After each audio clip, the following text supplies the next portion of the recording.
Hello, Night Nation. Trace Trilko here. Welcome into the Sons of UCF Live. Spring Game 2021 is almost here. Sammy Kincaid strolls into our conversation tonight, and men's soccer goes for another conference title.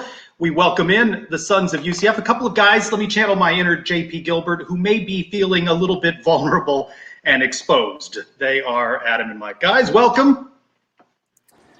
I don't know about exposed, fully clothed. I can't guarantee Michael will stay that way throughout the entire show. But good to be back another week, Trace. Just when I thought, you know what, there'd be nothing to talk about from January to April, football and Gus Malzahn, the gifts that keep on giving. Excited for spring game combo. Glad to be back another week with you guys. Yeah, I'm thrilled to be back too. I'm sorry I missed out last week. Almost missed this one just now. I just had a scarf down a sandwich right before the show just started. Just got back from my daughter's softball game, but ready to go for another one. For those of us who watched that, Adam and myself, it was not a pretty sight, but you did do it in less than 3 minutes. So congratulations. Wait, is the sandwich all gone, by the way? Did you get it all in one? I couldn't tell. There's some left. There's another one in there. I can go back and eat it after the show, I guess. You're going doubles? I mean, I ordered two. I don't know if I'll get around. Now I'm going to be. Where do you put it all, Mike? God almighty. A segment that typically ends the Suns podcast, Cow of the Week. I would like to nominate Mike for Cow of the Week, an early nomination on Monday's show. I mentioned National Hammock Day, and somehow Mike works that in as an insult to my preparation for the 5K. But when I mention that I'm in Colorado and go hiking in the mountains, nary a mention, no mention of the good that I do. You're too slow, you're walking in the walk and talk, but no mention of when I'm actually doing physical activity. So for that, I would like to nominate you, Mike, for Cow of the Week. All right, yeah, I let that one slip by. I'm sorry. How much did you actually hike? Right, I know you took a picture out there. What was the distance? What was the altitude? How far did you go? Altitude was, it's Colorado, so it was very high. A couple of miles with my sister. It wasn't arduous, but it was, physical activity, a little bit more strenuous than the hammocking. All right, I'll give you some credit. Let's keep it up. We still got another week to go before the big race. So. Yes. It's a step in the right direction. I've got the shirt displayed. I'm already a winner, though. I've got my medal. I've already won. Huh? This is sweet. Huh? It's heavy. It's a legit medal, yeah. Yeah. Legit. Sweet medal. Well, good news in addition to the spring game Saturday. Is it correct that, Adam, you are? Is it still a game time decision, or are you coming to the bounce house on Saturday? We are 97%. Myself and my 13-year-old daughter has never been to UCF. Never been on a college campus, so I think this is my secret plan to try to get her to UCF, get her to kind of fall in love with the campus so that I have an excuse to keep going back for years to come. But Trace, as you know, children, wildly unpredictable. So at this point, we are 97%. That 3% will be solidified when I actually step foot on campus. But I feel like it's a go. I know we verbal commit. I think we signed the NLI, but we did not sign our last name. So still a little wiggle room. Well, we have to connect. I have not seen you since the Fiesta Bowl. Is that correct? That feels about right. Yeah. Feels about right. Yeah, one and only time. Well, this week on my Twitter, I asked, what are you most looking forward to learning from UCF football during Saturday's spring game? A variety of opinions. Ron Thau, former Knight football player, weighing in that he's looking for gap sound defensively, playing fast, and are the priorities, adding depth so we can play at least two deep across the board. At Carroll for Florida, I want to see the D hold the O scoreless. Michael at MLaw 1848, how long he wants to know his SPF 30 will last before he needs to reapply, as we expect temperatures in the upper 80s, perhaps 90. And our friend Christian Simmons, of course, focused on uniforms. What about you, Adam? What are you most looking forward to perhaps learning during Saturday's glorified practice/scrimmage? First for Nelson, I don't think there's any TV, at least live TV planned. There'll probably be some highlights and cut-ups that UCF puts out. But I'm most looking forward to finding the player. Every spring game, Trace, Mike, there's one name that leaks out that somebody has a really big game that we weren't expecting. 2018, we've covered this ad nauseum. It was Greg McCrae. There's always one player that kind of separates himself, a name we did not know. I'm curious who that person is this year. I know Dylan Gabriel is good. I think he's going to be fine. I know that Batavius Thompson is going to run them with football. I know we're going to have some guys playing on defense. I know Devad Wilson is good, but I want to see who that one player is. Who's that name that we're not thinking about? Who's that player that maybe we're not counting on too much to contribute, but will end up being a big part of the season? That'll probably come latter half of the scrimmage, I guess, 2, 3, fourth quarter, somewhere in there. But that's it. I'm coming out with one name. I'll announce it officially on next week's show who my one name is, but I'm looking for that one name. I want to see the differences in the way we run the offense. Now we've gotten so accustomed to this UCF fast, hurry-up offense. I think we're going to go back to a more traditional style under Malzahn. He's still going to be able to do the hurry-up occasionally and when needed, but that's not going to be our go-to offense. Are we going to utilize the tight ends? And I expect the defense to have a decent day. I don't think the offense is completely installed, so the defense should be ahead of the offense right now, at least for the spring, and that may be a good thing to build some confidence in the defense. I just saw one of the comments flash on screen from Chris Marazzo talking about how the running backs are utilized, and that's mine. I want to see what we have, and that comes timely as our Wednesday media availability was with running back coach Tim Harris Jr., and I asked him, now we're going to go to the sound in just a moment, but to set it up, I asked him, he had mentioned that all the running backs are making progress in typical coach speak. And I said, well, what progress have they made? And we'll hear his answer. That's also paired with a running back who we don't know a whole lot about. I believe it was his first opportunity speaking to the media, a local product in Central Florida, Edgewater High. And he was at Virginia as a quarterback and transferred to UCF and is learning to be a running back. So we hear from Coach Tim Harris Jr. on the improvement the running backs have made, and from one of those running backs, R.J. Harvey. If I go guy by guy, Bentavious Thompson, starting with him, he had the most playing experience of all the guys here. And when you watch his tape, I know he had a really good 2019 season. And last year, he was kind of injured back and forth. What you're seeing out of him now is he's becoming a lot more consistent. You watched him before, and he had done some good things. And then there's some things that he obviously had to work on to become a featured back. I think he's showing that he can do those things. R.J. Harvey, the next kid. R.J. is a kid that's played quarterback his entire life. So playing the running back position, kind of being the guy that has to deliver blows and be the physical player now, that's hard to transition to. And RJ, he's just gotten better with every single rep that he's gotten. You're seeing a guy who's playing quarterback having to avoid contact. Now you're seeing him running two defenders, and that's been really impressive watching him. And Johnny Richardson. Johnny Richardson is a kid that I think anytime the ball is in his hands, you're like, there's a big play that can happen. And you're seeing that with Johnny. When he has his opportunities, he gets in the open field. And being a smaller back, you probably think he's to be a guy that'll shy away from contact. Johnny's on the edge of the sideline and cutting plays back to try to finish him and score touchdowns or get more yards. And then Demarius Good, he's had some really good scrimmages and flash. What I think I've been most surprised with him has been his speed in the open field. He's been a guy that's gotten behind the defense and hasn't gotten caught. So I've been really impressed with Demarius being able to finish plays, but all those guys, they've had, something that they've shown me that they've kind of tried to take to the next level this spring. Goal Saturday is to just show that I can go 100% each and every play and not tap out. Like that's one thing I got to work on too. Keep working on my endurance. I thought that was interesting. Endurance. So much talk during the spring camp of the impact of new strength and conditioning coach Chris Dawson. Every player has raved about how they are being pushed. And I thought it was interesting, Harvey saying there that he needs to improve upon his endurance. But really have to credit Coach Harris for going a little bit more in depth on each of the running backs. So that's what I'm most excited to look for on Saturday. Yeah, we got an update on everybody but Latavius Murray, it felt like there. He went through all those guys. And don't forget, we're still missing two guys, right? Mark Anthony Richards, not with the program just yet. Isaiah Bowser, I don't believe is with the program just yet. So two other players that'll come in and impact that running back room. And, you're excited about the depth. We saw some of these guys. Obviously, we saw Bentavious play a bunch. We saw Johnny play a little bit. But this is a young group. And it's hopeful that Coach Harris is excited about these guys, and it's hopeful that we've seen some flashes out of them, but they're an unknown, and hopefully this group can gel together, and they can formulate kind of a 1-2 punch, whoever that is, with maybe third down back, speed back, goal line back. I'll be curious to see how that all plays out, but definitely good to hear him go in depth, and good to hear that he's at least had some positive things to say about the program and about the running backs overall. I'm going to give a spoiler alert now. When we do the breakthrough player of the year, I'm going Johnny Richardson unless something changes my mind on Saturday. Johnny Richardson, somebody I thought coming in last year was going to have a big impact. We saw a glimpse of him in the East Carolina game, had a nice run for a touchdown.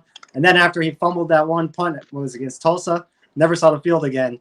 But I expect I've seen the tape of that kid as a high school player, and I was always excited about him. I think this is his year to break through. And you're talking about the other guys, short yardage backs, Bowser, Harvey. That's going to make a big difference in the running backs this year too. Who breaks through? Is there a 1,000-yard running back amongst this group? I don't know what we'll learn on Saturday. It will go to the fall camp battle, but it's going to be interesting to see in this post-Adrian Killins, Greg McCray, Otis Anderson world what we have at running back. Another one of our media availabilities on Wednesday was with a guy that I don't think we've spoken to before or that we've heard from, is defensive back John Powell. And he mentioned a recurring theme we've heard throughout the camp is about how players have bought in, which is exactly what you want to hear. So I came back at him with, well, how? What exactly was it about the coaches that you bought into? And his answer is interesting. One of the first messages that Coach T. Will especially came in with was that he wanted to get to know us as people and develop that relationship intentionally. And we saw that he was being honest when he said that, and not just him, but the entire staff, both defensive and offensively. So seeing that sincerity in what he promised to deliver when he first got here, and then follow through with it, that's earned our respect. And from there, of course, there's not just that, but a lot of experience, a lot of dudes who know much more about football than we all do. So of course, we're going to trust that. Again, intended or not, the contrast there on authenticity and whether it was present with the previous coaching staff. We go through that Q&A, and I get opportunity at last question. It's an answer. I wish I had hit record on the Zoom on my end because it didn't make the final UCF tape. I went back to this theme of authenticity and asked John to talk a little bit more about the locker room last year, divide between offense and defense. And he looked off camera and he said, next question, please. And did not answer that question, but in not answering it, he seemed to answer a good bit. Yeah, it's tough. I mean, listen, if you listen to our show, you know Mike and I are fans of the reckless speculation conspiracy theory, and we've covered this. I think every time there's a comment, we figure out the converse of it from a hypo perspective. But I'm going to take this one at face value. I'm going to take it more as, he's embraced the defensive coaching staff. Obviously, he plays DB, started in the Boca Bowl, probably more known as a special teams guy, throughout his UCF career. But I'm going to take him at face value. I think T. Will seems like such a genuine guy, and I think that's something that what I heard from that is that's just not media shtick. That's just not, hey, I'm going to be that guy that acts like this. That's a real trait that he has, and that's a good thing for the players, good thing for the program, because I think whether or not you want to knock former coaching staffs or whatnot, I think if you have somebody who's going to be real and connect with the players, I think ultimately you'll get the best out of them, and I think that's all we can really ask for. When Heupel came in, we have to say he had a very difficult job to replace Frost. The players loved Frost. I think he tried as best he could that first year. Whether he continued trying to build those relationships the last couple of years, I don't know. It doesn't seem that way when you listen to these guys. But I maybe we're just interpreting these things the way we want to hear them now, the way the whole situation played out. But give this new staff credit. They look like they're doing everything that they said they were going to do, and the players are really taking to it. Yeah, they have all spoken about buy-in, and that is exactly what you want to hear, the right messaging. Someone that has spoken to all of the coaches in her segments for UCF Athletics joins us now, Sammy Kincaid, senior producer for storytelling at UCF. It seems odd to me that we are in some sort of boxes, though, and neither one of us are walking around having this conversation, Sammy. I almost went outside to walk, and it got dark a little fast on me, but I was like, surely Trace is going to be walking. I have to be strolling with him, but I'm glad to see that you're sitting as well. Of all of the walk-in talks that you've done while you've been at UCF, is there one that stands out? I've got to say, when you were out at the track and the starter gun went off and Coach took off ahead of you, yeah, cheated, if you will, but what's your favorite walk-in talk? I will say T. Will's was a lot of fun. I'm not going to say one is my favorite over the other because they did get pretty competitive. Coach Martin, K-Mart is what I call him. He was getting very competitive. He's like, T Will cannot outdo me. We need to go fishing, because at first we were just going to go walking down one of the walkways by the student union. He was like, no, that's not happening. So I love just how all of them got so competitive. But I will say T Will kind of threw me for a loop. And instead of my plan, he was like, hey, we're going to go get in my truck now, while we were on camera. And I was just like, okay, let's do this. Let's go. Sammy, you're around obviously all the different sports programs, and more probably a serious question for me to start. Obviously, COVID's had such a huge impact on everything that's gone on athletics wise. You get to see these athletes every single solitary day. What have you seen? How have you seen COVID impact these athletes, and kind of what's been your takeaway at the way they've responded and the way that all the programs have kind of come together to really kind of put on games and seasons when in all reality there's a lot of things going on behind the scenes? Well, at first, whenever COVID hit, the big question was, because I worked the MLS's back tournament, and we had talks about how with MLS's back, that's pro. They're getting paid. You can make them stay inside. With college athletes, it's not the same. And so we were like, how is this going to work in the college realm? And I'm just so proud of all of our student athletes that they took it serious.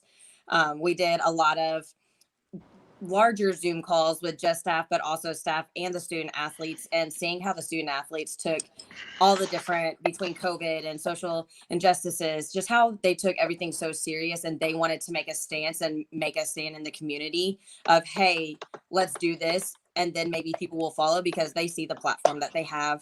And so I'm really proud of them for that. On a more personal level, I'll say that it was really cool, the connection that you got to make with some of the student athletes, because you're around them, like you said, all the time, and you talk to them all the time. But since we weren't in person with them, I was able to FaceTime. I had a couple student athletes FaceTime me because they just wanted somebody to talk to. And so being able to be there for them, because I can't imagine being 18 to 22 years old and going through everything they've gone through in this last year. And I know I'm not too much older than them, but I mean, it's a lot for anyone. And so I'm just really proud. And I'd say that was probably the most unique thing, though, was getting to talk to them on a completely different level. You obviously get to spend a lot of time with the coaching staff. The last coaching staff was here for 3 years. You really got to know those guys. These guys, it's only been a couple months, but have you noticed any differences between the two staffs? I will say that it's just, there's always going to be differences. They're completely different people.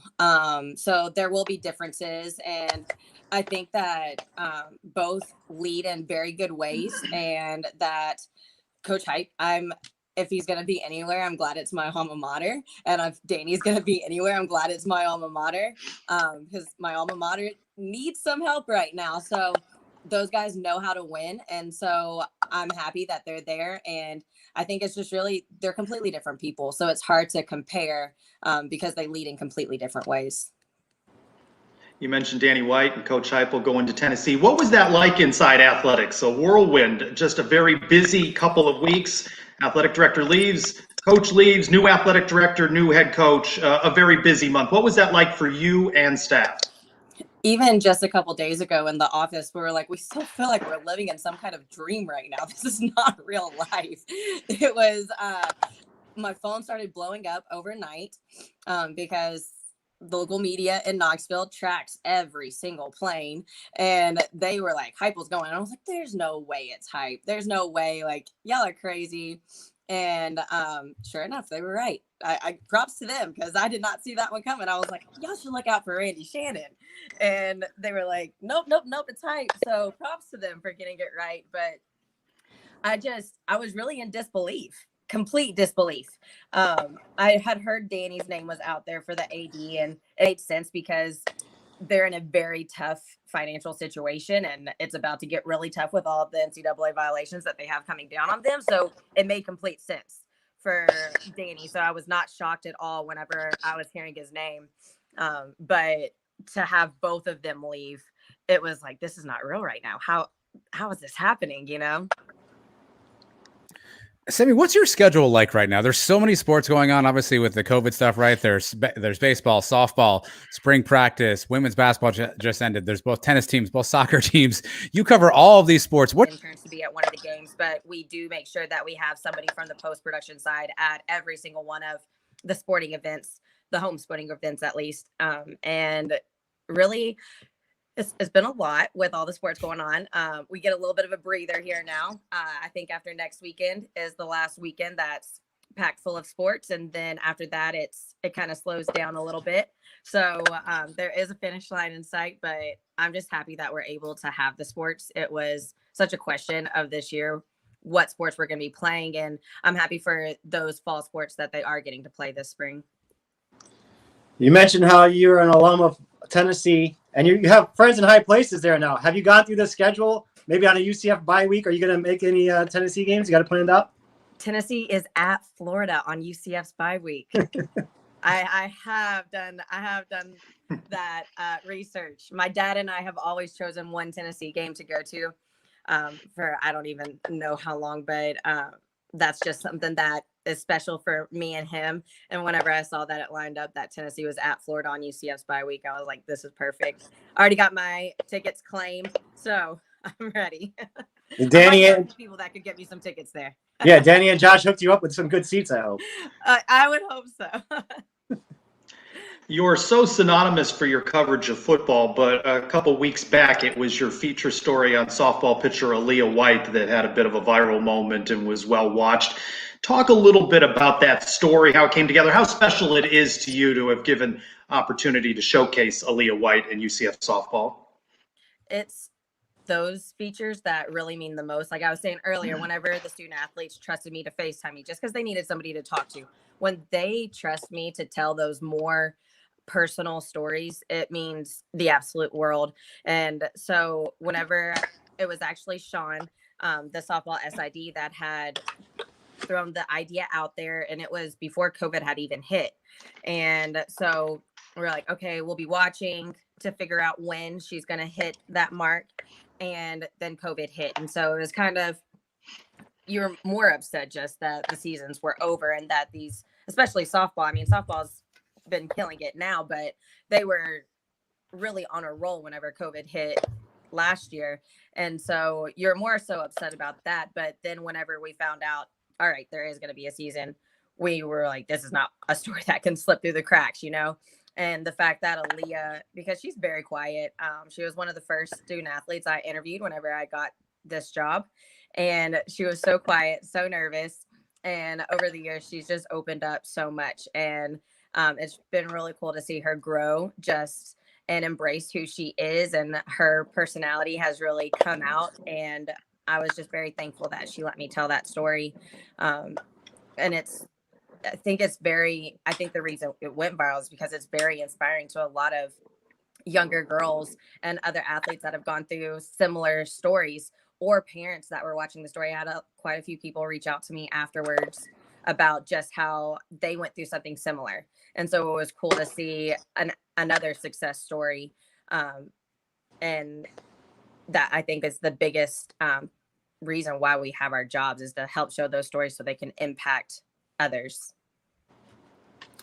Sammy, I know you're a journalist and you want to be impartial, but obviously you're working for UCF on game days. Is it hard for you to not cheer and be excited when big things happen? Is it tough for you to not, find yourself jumping up and down and realizing, oh shoot, I've got to take this picture or ask this question? How do you balance being around these kids every day and kind of becoming friendly with them and rooting for them, but also trying to be a tad impartial in terms of what your job is? Yeah, that is the one blessing of working for UCF, is I don't always have to hide it. This past football season specifically, I was in our office for majority of the game, editing features during the game because I was on the video board and we filmed that ahead of time. And so I had to hide whenever those were on, so it looked like it was live. And so I was very lucky this past season that nobody really saw me, so I could cheer in my office by myself. And so other than that, though, it's just part of the job. And whenever you've been doing it for so long, I mean, I worked in local TV before this. I was with SEC Nation before that. And you just learn to try to keep it to yourself and know when you can show those emotions and when you can't. We called Trace the king of the walk and talks. I know how you're obviously the queen of the walk and talks, but Trace calls himself One Take Trace. Do you usually have to take a second take? Do you have a blooper reel, or you usually just do it on one shot too? It always takes one. No, I'm just kidding. If anyone that has ever worked with me, I'd say it probably. I've kind of like marked it as like my thing that I do is I mess up once, and it's to get everyone else like get the jitters out, right? It gets their jitters out, and then it's my cover up for messing up the first time. But no, I try to be as prepared as I can. But sometimes you just got to take that second chance. That's why we're in post-production, so you can edit everything. Interestingly, that's Mike's strategy in the Sons of UCF too. He likes to mess up so that the rest of us feel comfortable. I worked in local TV news as you did and had a news director that had us standing there. And then we changed news directors and our live walk and talks. That news director called them shuck and jive. So it didn't matter what it was. We always had to be walking around somewhere. So I guess that's still in my blood. Did you have to do that when you worked in local news? Did they have you moving around a lot? Not really moving around a lot. My big thing was it was a segment sponsored by Chick-fil-A, and I chose the fans of the game for our game that we chose for the game of the week on that Friday for high school football. And then I did a kind of similar segment in the mornings because I also worked on the morning show. I produced the noon show was my main role, and then it was a cell phone video. It wasn't high quality, nothing like that. But it was always me and one of the morning anchors, and we went over the top 5 things you need to know before you go. And we didn't really walk, but we were always joking around or messing around with that. All right, let's get to the serious question, Sammy. You just had a chance to meet the entire new football coaching staff. So I've got some things, and I want you to tell me which coach you would reach out to in these situations. Okay. Okay. So I needed one of these coaches to make you laugh. Who are you going to reach out to? T-Will, for sure. Hands You down. needed one of these coaches to lift something heavy, the strongest. Who are you going to reach out to? I'm gonna say Brian Blackman, because even though like he's one of the older coaches on staff, I feel like he's always walking around campus, always moving. Or no, I'll go with him. Or I was gonna say David Gibbs, because he starts working out. He does his workouts at 4 a.m. So like he's kind of hardcore. You know what I'm saying? Like you gotta be hardcore to work out at 4 a.m. Who would you call if you needed to defeat a wild animal? Does it have to be a new coach? No, I'll take anybody. I would say Steve Smith, Smitty. He's like the big brother to the players, and he's like my big brother. So if I'm gonna have somebody, he's gonna defend me. You had to have a duet partner for karaoke. Can I go with T-Will again? You could. We heard it sing, and we all know. I mean, we heard it sing it for sure. All right, last one. You have a lifeline for Who Wants to Be a Millionaire. Who are you calling? I'm gonna go with Gus on this one. I got to go with the head guy because he's got to be smart, right? To be the head guy, got to be smart with money. All right, we've seen the strolling with Sammy, sitting with Sammy. I saw you scooting on one. I saw you doing a hacky sack with the baseball team. How far are we from skydiving with Sammy? Tandem jump. You're doing an interview on the way down to the ground. That is up there on my bucket list of something I want to do. So we're gonna try to make it happen. I don't know if it's in the budget, but I'll try to make it happen. We've heard from players and coaches talking about the energy of this camp. What have you noticed different? Mind you, it was COVID impacted a year ago during spring camp, and it's been COVID impacted for a year. But what have you noticed about energy and player buy-in so far this camp with Coach Malzahn and his new staff? Well, I think the fact that practices are completely silent, there's no music other than they're starting to play music during the breaks. But other than that, it's silent. There's no music, where before you couldn't even hear the person you were talking to next to you, Harley, because the music was so loud. So the fact that the energy is even higher and there's no music driving it, which you've been around the guys, they love their music. And so the fact that they've bought into how things are going to be different and the change and how change can be good, that says a lot, because it's literally night and day. If you were to go out to a practice, it's kind of the first time we went out there, we were like, what's happening? Is the sound system down? What's going on right now? It's very, very different. If you were programming one song for them to play, what would be on your playlist? What would you have playing out there at spring practice? It's always going to be Drake nonstop all the time. I took that part out of the T Will interview, but we kind of had a moment where we both realized we both love Drake. And I'm going to go with his song Wants and Needs, because that's the song that T Will challenged me to.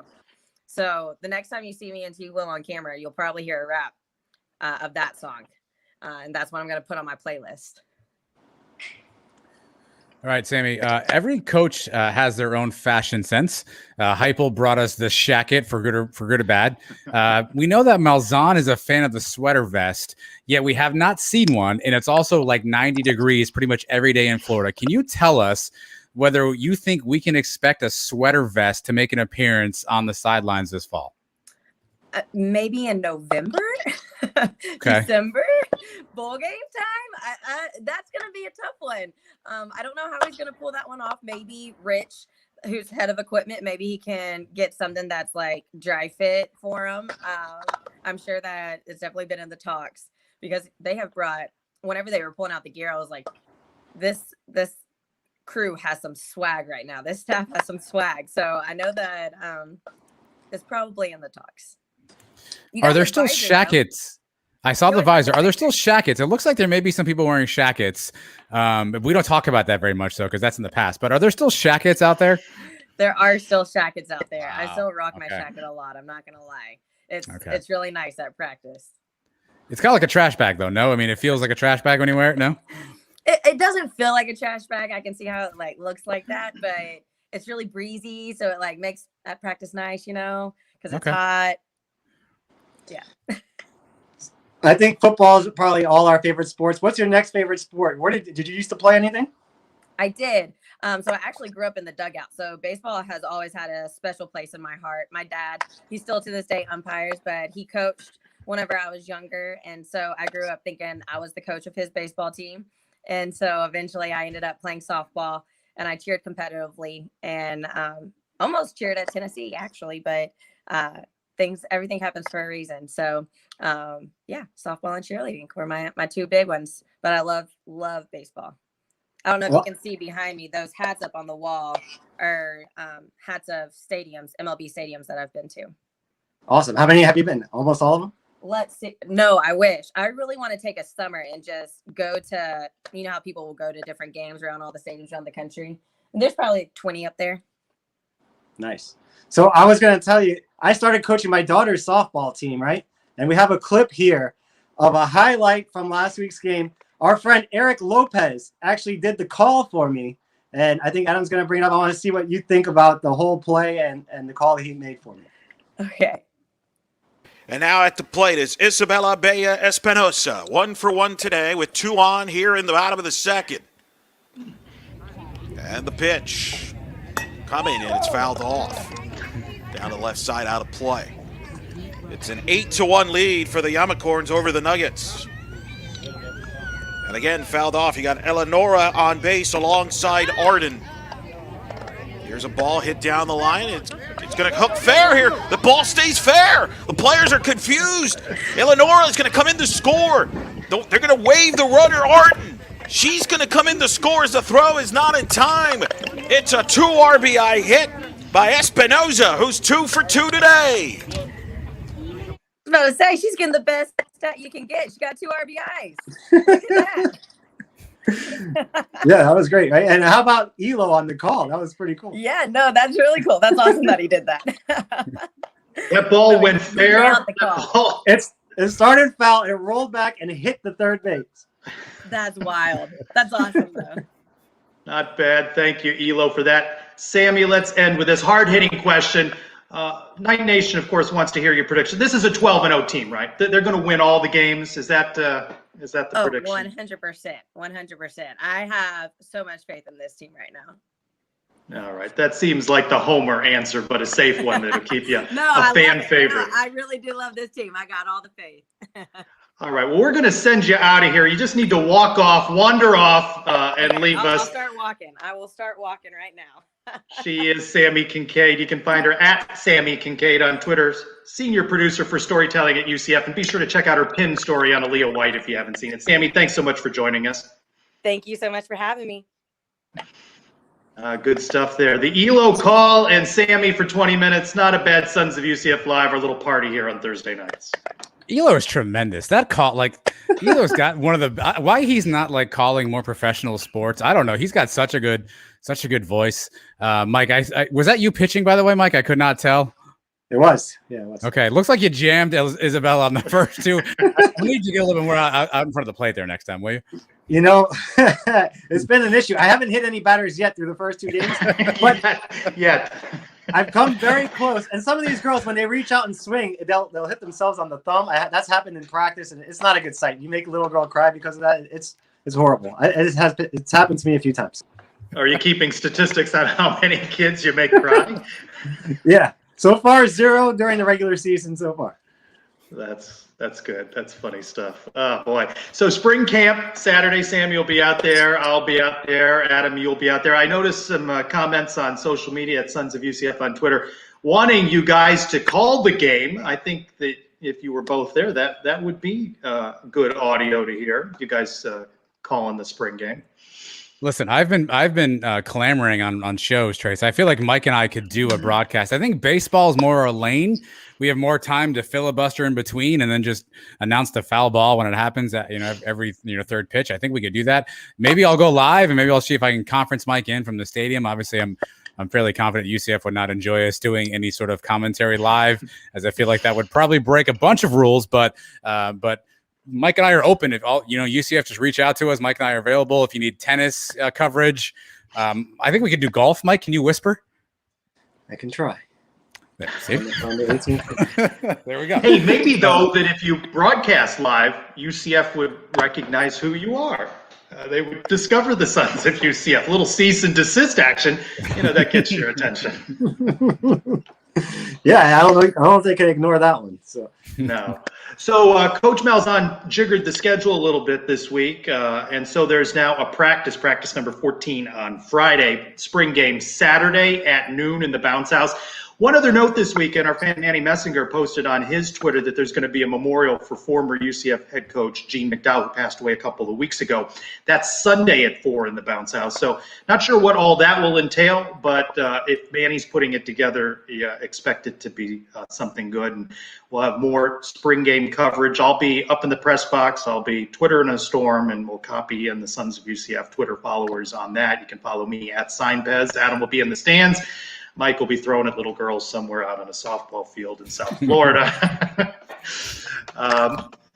Around the kingdom on this edition of Sons of UCF. Volleyball, you talked a little bit about it on Monday. Volleyball, 16-1, they beat Temple, their third straight conference title. Not easy to three-peat, right, in any sport at any level.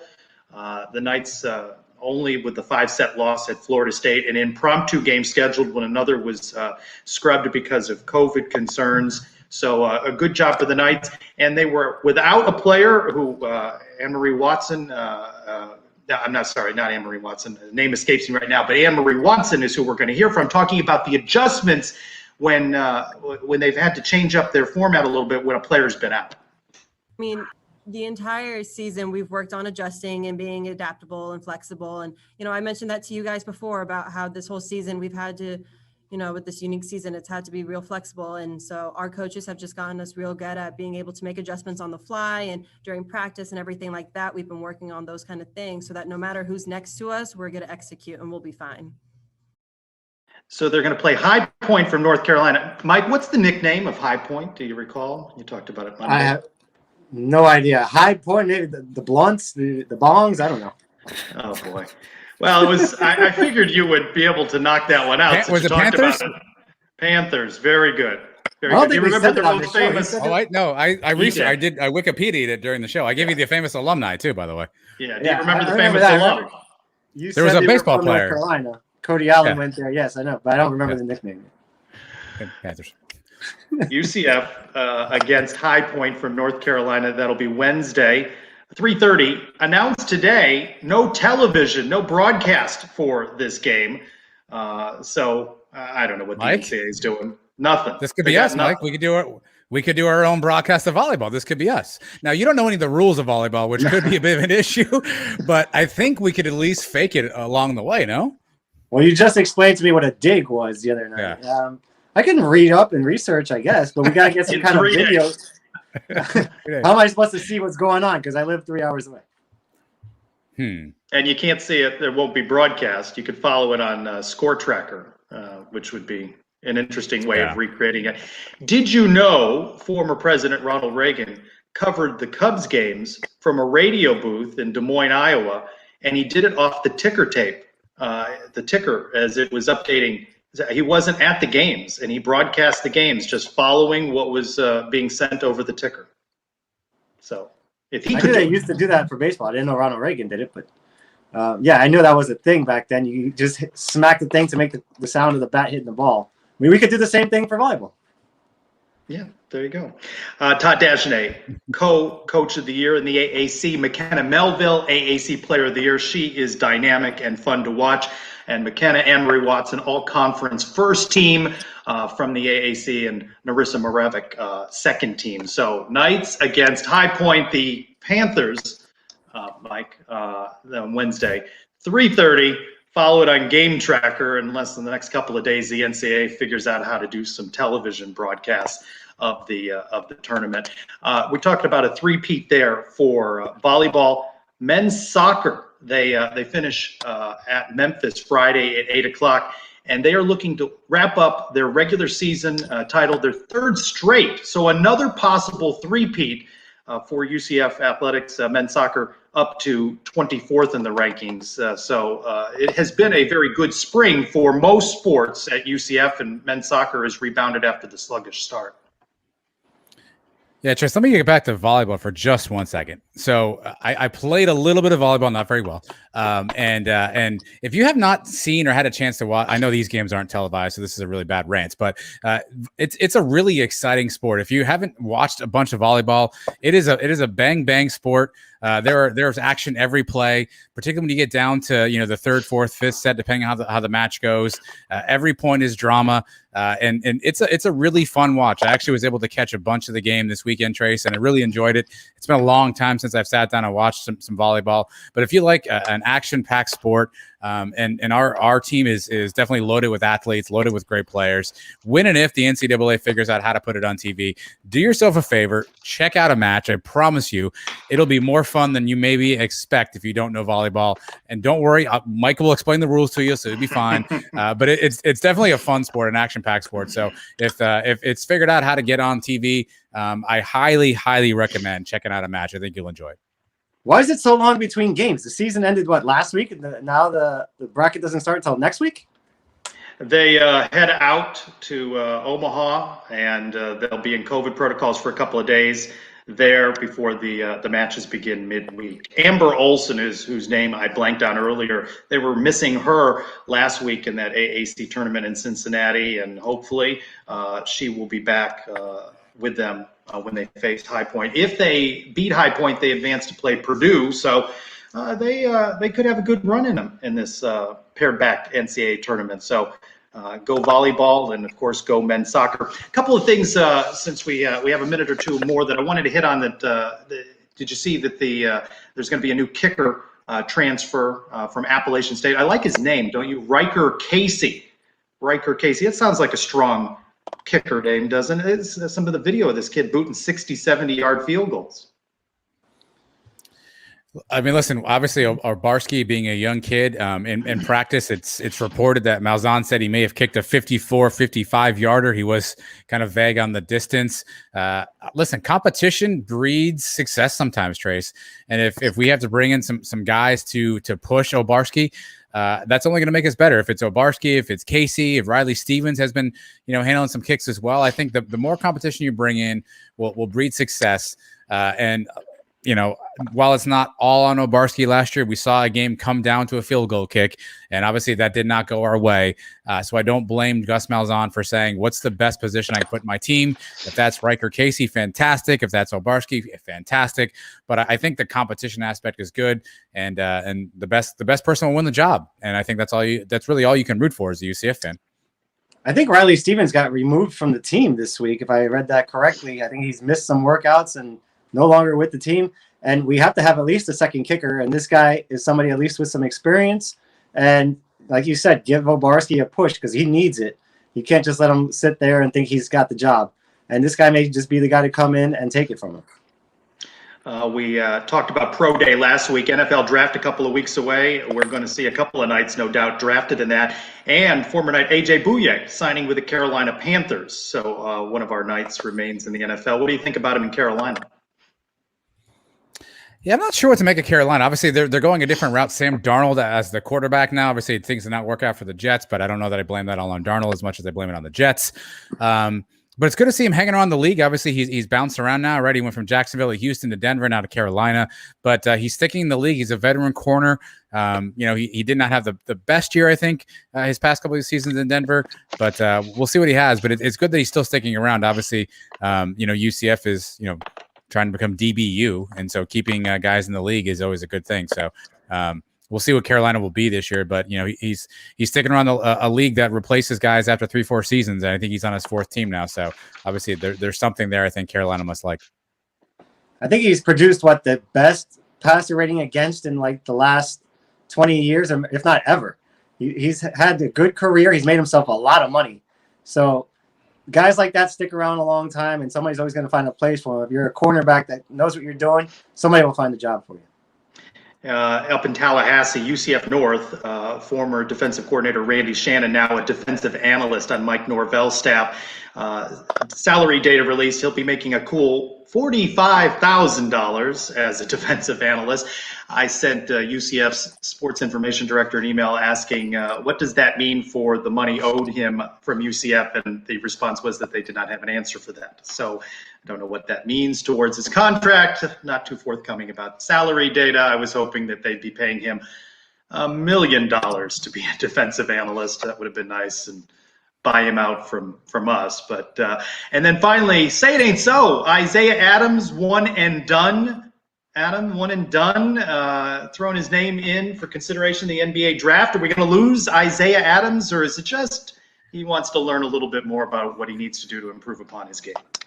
I hope it's the latter, Trace. Obviously, we saw the same thing happen with Darren Green Jr. So for college guys in the basketball world, you can declare for the draft, not hire an agent. You'll get evaluation from NBA scouts and NBA personnel folks. They'll give you pros and cons. At that point, you can then make a decision. There's a deadline where you have to decide if you're going to go into the draft or go back to college. We've seen a bunch of guys do this. We saw Colin Smith do this before he had to leave the program. We saw Darren Green do this. It's a good way to get information, to know what you have to work on. While everybody has the dream and the goal of going to the league, my suspicion is there's only 2 rounds of the draft in the NBA, and really the second round is mostly for sign and stash guys, right? Well, they'll draft and stash a European player and keep him on the roster. It's such a tough way to get into the league. My suspicion is Adams is while a good player, has a bunch to work on. I hope it's the latter, Trace. I hope he's just getting data and information to prepare for his sophomore season. Adams had a very good season. He's a very explosive offensive player, but he's still so skinny. Right, he needs to put on a lot more weight to go into the NBA. I think this is just more an exploratory thing. But, the question will be if he wants to go and sit on somebody's, what do they call it, the G League roster or something, and get paid, or go overseas and get paid. That's the one thing I'd be worried about. But I'd expect him to be back next year. I really see no downside. Why doesn't every player just say, hey, I want to be considered by the NBA and give me an evaluation? It seemed, a couple of nights last year did that in return. Taco Fall did that back in the day. So seems like there's no downside. He's going to do whatever's best for him. And if he can make money, his family story is pretty compelling. Homelessness involved in that. And so there's a lot of considerations while we watch him on our TV screens and in the stands and in the arenas. They all come from various backgrounds, so he'll do what's best for him, but I would expect that he return. Baseball split with the Cows. Can we live with a opening conference series, a 4-game series with a split in Tampa? Can we live with that? I mean, we can. I mean, it would have been great to have won the series, Trace, obviously. But was anybody now? Admittedly, I've not scouted Cows baseball, so forgive me for a moment here. But was anybody surprised that the UCF baseball team has been up and down? mean, that's kind of been the hallmark of the season thus far. You know, you take 2 steps forward and 1 step back, and then 1 step forward, 2 steps back. So not surprising to see a split. Obviously, we lost a tough doubleheader. So not terribly surprising. I would have loved to have come out with a series win, but you know, when you see what's gone on and some inconsistency, it's not overly surprising, Mike. No, but I mean, after losing both games of a doubleheader, coming back the next day and getting even in the series, that's a good sign. And as long as you're not losing series. Now we have a chance this weekend with Cincinnati. Cincinnati hasn't been playing great either. They got swept in their first series. We can win 3 out of 4 there and then start building momentum and get on over 500 in conference play. I think that's what the team's got to shoot for. Yeah, Adams just posted it, the war on I-4. They split those 4 games, and there's a wacky system with the points because of the 4-game series in conference play. They split the 6 points, so they're worth 1.5 each. But you see the score. And I'm not sure if it's 43 or 45 points needed to win this, but women's tennis has a match, I believe it is, coming up this Friday. So there's a chance to add on, and it looks like we're going to close that out. UCF baseball, though, 12-16 overall, 2-2 in league play. And you mentioned it, Mike, Cincinnati was swept there 0-4. So it'd be nice to go up to Cincinnati, come out there with 3 out of 4. Speaking of 3 out of 4, oh my goodness, I'd like to have UConn back in the league and get rid of Tulsa. Softball loses 3 out of 4 at Tulsa. Heartbreaker and a walk-off in one of those nights, 25-9 overall. Number 24th ranked, though, softball, a long season, a lot of games, 5-3 in league play. But God, can we just get rid of Tulsa? Why did they have our number, it seems, across all sports? Is it the air? Is it the water? It's got to be something environmental, Trace, that's involved with Tulsa. This is a bummer too, because softball was on such a good trajectory. We talked last week how fun it's been to watch some of these games, and you know they've been sort of the cardiac softball team with a bunch of late inning heroics. I don't know if it's the atmosphere there. Hopefully that this is a chance to rebound and they'll move forward too. But it was disappointing that somehow are they the Golden Hurricane? Are they just a hurricane? I forget who's got golden anymore and who doesn't. But it's I don't understand it. Tulsa's got our number. It's got to be environmental, Trace. Somebody, the EPA. Let's get the EPA out there and do some protesting. Hopefully it's just a hiccup for the softball team, and they were going along so well this year, and it's just a coincidence that it was Tulsa. Maybe there's some kind of voodoo going on over there. I don't know. But as long as environmental concerns, something. We have no logical explanations why it's always Tulsa in every sport. The team needs to bounce back. We got a big series coming up with East Carolina, and then the Gators again in midweek game. Remember, we already beat them once. Let's see if we can sweep the season series against them. That'd be huge. Yeah, I need more winning calls from Elo. I need the softball to help Elo continue to get these winning calls out. So do Elo a favor. And was that call of your daughter's softball game a one-off, or might that be a new feature here on the Sons of UCF Live? I like that little segment there. As long as he's willing to do it, I'll keep sending him videos. I forgot to record the game tonight, but we have plenty of more games coming up. We know Elo's voice. We're very familiar with that. I was not familiar with JP Gilbert's voice and saw his walk and talk. I feel a little threatened. He did a good job showing off the hat, the Sons of UCF hat. They are flying across the country. You guys have done a good job sprinkling them on Night Nation. Yeah, it's just our way of giving back, Trace. I mean, obviously, Mike and I are just two knuckleheads who one day figured out how to plug a microphone in. Well, not the first time, actually, but the third time we figured out how to plug the microphone in, and we put a bunch of shows out, and people listened, and I have no idea why they do. And some people have been just so nice to us, and every week give us feedback and comment, and so this was just our way of just saying thanks to a bunch of people who have been so nice to us over the years. And just a little gift, a little token of appreciation from Mike and I to those folks. Obviously, we don't have a show if people aren't willing to tune in and listen. And some of those folks have been so supportive of us. So just our little way of giving back and just telling people we appreciate it. I've been teasing them with this hat here long enough. You joke about how I'm always promising to give them out. Finally, we followed through with it, and we guys still have more. We have a bunch more. Remember, we're giving a couple out to whoever wins the 5K race with us. And then just a random person from the race. And then we've still got even more than that. Some that are sitting in my car ready to go shipped out. I'm going to try to ship some out tomorrow. But thank you to all you guys that have done, the ones that have gotten the hats. You guys are the VIPs, and there's so many more. I wish I could give one to everybody that listens. It's just not really possible. But we'll do the best job we can. I believe I heard you say on Monday night that you look forward to a day when 45,000 people are wearing hats at the bounce house. So it seems like this is an ambitious project by you. But the other voice that I was not familiar with that surprised me was Terrell Troop, who was your guest on episode number 127 of the Sons of UCF pod. And he was a fun interview. Yeah, he's a large human being. There he is on the screen right there in case you weren't aware of what he looked like. A large human being, but such a nice guy. And I think I didn't know his story really well, Trace, and I had read a little bit about him prior to the interview, but he went from a kid who begged his high school coach to let him play football to a second-round pick in the NFL draft by the Buffalo Bills.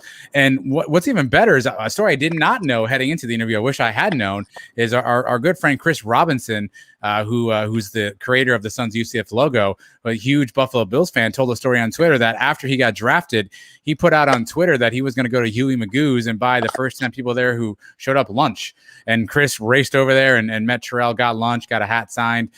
What a super nice guy. Told some great stories. And he's teasing Trace. He's gotten more stories to tell. So maybe he's a future guest on either the pod, maybe on the live show. But Mike, I know I enjoyed talking to him. I know you did too. Yeah, definitely. And such a big guy. When we first got on the phone with him, I was kind of taken back of just how calm and relaxed he spoke. But really cool guy and good stories. I would love to have him back on. That seems like a plan, either on the pod or the Sons of UCF Live. Adam, let's try to connect on Saturday at the spring game. I know a lot of people would love to see you out there that follow the show.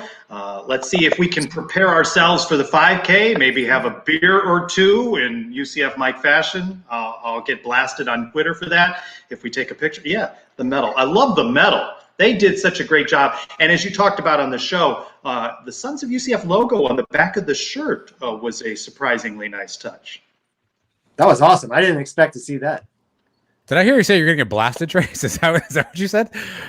Blasted on Twitter for taking you said a photo. Beers and blasted. Okay. Yeah. Having a photo with you perhaps consuming a beer spring game, and that I can see our Cow of the Week nominee, Mike, saying, this is his training. This is the preparation.